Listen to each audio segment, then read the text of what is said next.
Welcome to The Planning Period, your go-to for fresh teaching ideas, ready-to-use resources, and expert recommendations straight from your statewide PBS educator network.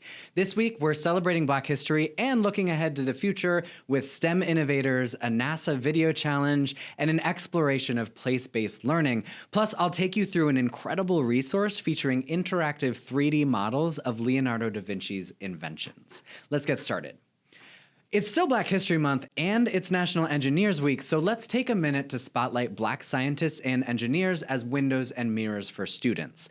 The Secret Life of Scientists and Engineers from NOVA features engaging short profiles that are perfect for all grade levels. I'd recommend watching the video together as a class and then just adjusting the discussion depth based on your students. The nice part is that the discussion questions are already available for you to build off of. I like this collection a lot because the videos are bite-sized, highly engaging, and easy to integrate into science, math, and even career exploration lessons. If you're looking for an easy win this week, use these videos to spark curiosity and broaden students' ideas about who belongs in STEM. Now, name a famous author with ties to Michigan who had a six-toed cat? Got it? If not, I'll go. Ernest Hemingway. If you teach Old Man in the Sea or any of Hemingway's short stories, you should check out Ken Burns' documentary, Hemingway, that you can watch in full or share in shorter chunks with PBS Learning Media lessons that help students analyze Hemingway's writing style and influences and his lasting impact on American literature. Okay, but let's be real. Lasting impact on literature might not grab every student, so here's another way in. A little known fact is that Hemingway actually spent his summers as a kid in northern Michigan. The Let's Go Back series from our friends at WCMU in Mount Pleasant paints a picture of what the area was like in his time. Try this. Ask your students if they've visited places like Petoskey or Charlevoix recently and have them journal about their experiences there. If they haven't visited, maybe they can still do some research to learn about what the area is like today. Then, you should all watch the short videos to see what things were like 100 years ago when Hemingway spent time there. You can wrap up by challenging your students to imagine and even write a Hemingway-inspired short story set in Michigan, but in 2025, or 2050 instead of 1925. That's a writing assignment I'd love to read. To wrap up Engineering and CTE Month, let's get students thinking critically about the future of engineering and technology. This week, I'm watching Binary Minds, a brand new series from WKR in East Lansing that explores AI in art, AI in healthcare, and AI in education. These 30-minute specials are perfect discussion starters about career pathways, innovation, and all of the ethical questions surrounding AI, and they feature Michigan experts talking about their experiences with these critical topics. We've paired these videos with our media literacy viewing guide so students can practice evaluating content for purpose, meaning, and impact. Check them out on pbs.org or on our site and use the discussion guide to get students thinking. One more shout out before we move on, America Outdoors with Baratunde Thurston. This PBS series is stunning, pairing beautiful cinematography and enchanting settings with incredible storytelling that can help us all think more about how we interact with the natural world, both throughout history and in our increasingly digital current moment.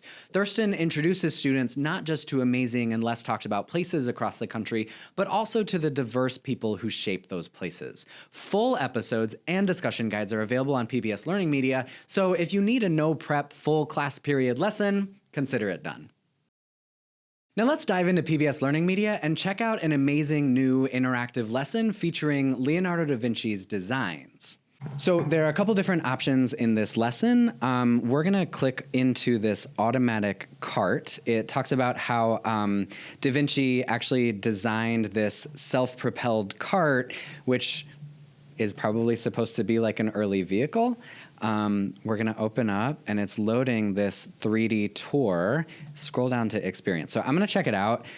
Discover Leonardo's self-propelled cart as it would appear in real life, showcasing his early concept of an automobile.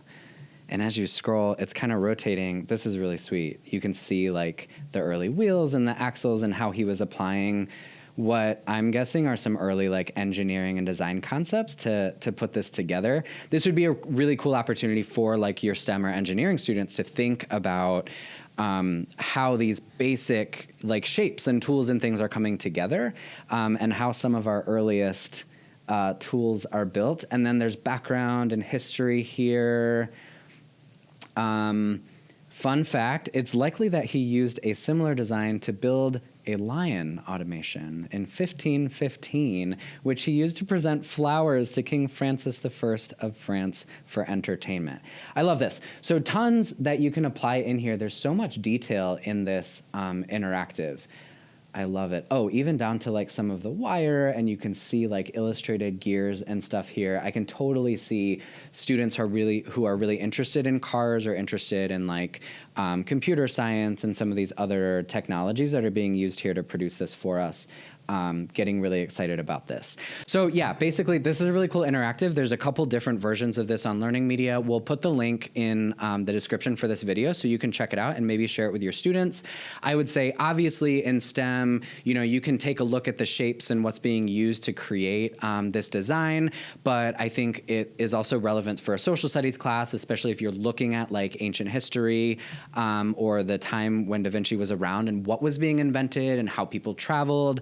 Of course, my ELA background, I would love to get my students actually creating a story about this. One thing that's super cool about this interactive is that it's not just like a floating design.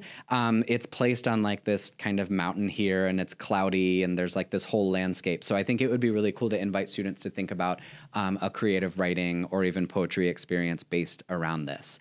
If you want to have your students explore, check the link in the description and let us know what you think. As Black History Month ends, let's talk about Black futures. Last year, we worked with students from Carman Ainsworth High School in Flint, and they introduced us to Afrofuturism, a blend of science fiction, history, and culture that imagines bold, thriving futures for Black communities. You can watch their explainer videos on our site and see how they explored Afrofuturism and how it connects with many contemporary films and music that your students are likely already familiar with. And if you've covered any kind of Black history this month, why not challenge your students to create their own explainer videos? We've got a project template on our Media Hub that guides students through making short videos that introduce a topic, provide explanations, and then make connections for an audience. Try it, and don't forget to send us your students' videos. We'd love to feature them. Now, February is CTE month, and NASA has a really exciting challenge for students that MLC and PBS can support.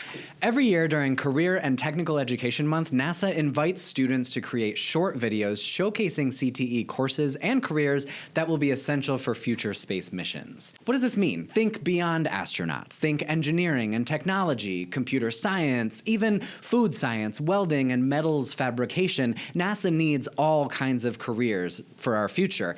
Now, here's why I love this challenge. This prompt is so cool. Futures literacy as an area of study and a skill set for students is increasingly important, and encouraging students to think about the how, why, and where of our collective future can bolster creativity and critical thinking. We'll dive into this in a later PD. Also, content creation and digital storytelling are hands down the best way to teach 21st century skills.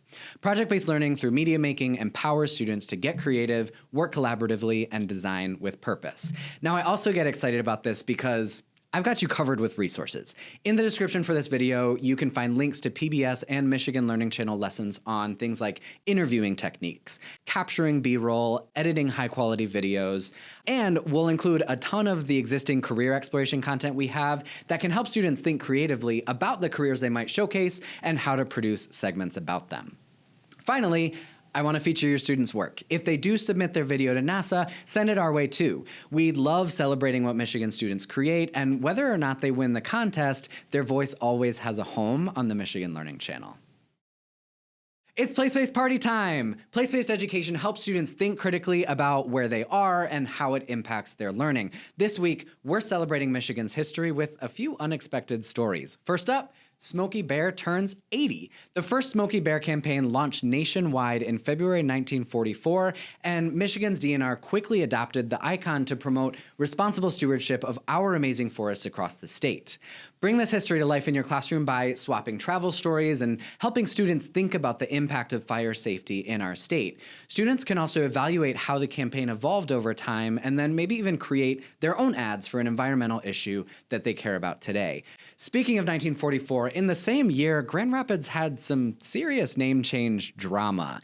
Michigan's second largest city was always called Grand Rapids, but at one point, it was actually renamed Kent, and then it went back to Grand Rapids 8 years later. Have students research the full story and give them a chance to learn more about how all places get their names. Michigan has so many unique city names, I think it'd be really fun to dig into some local stories close to you.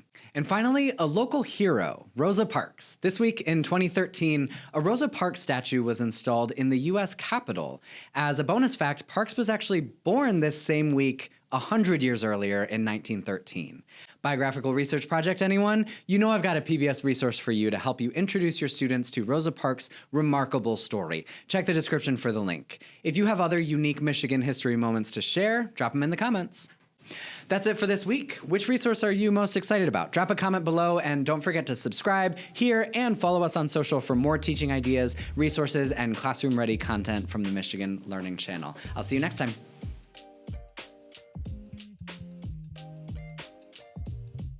This program is made possible in part by the state of Michigan and by viewers like you. Thank you.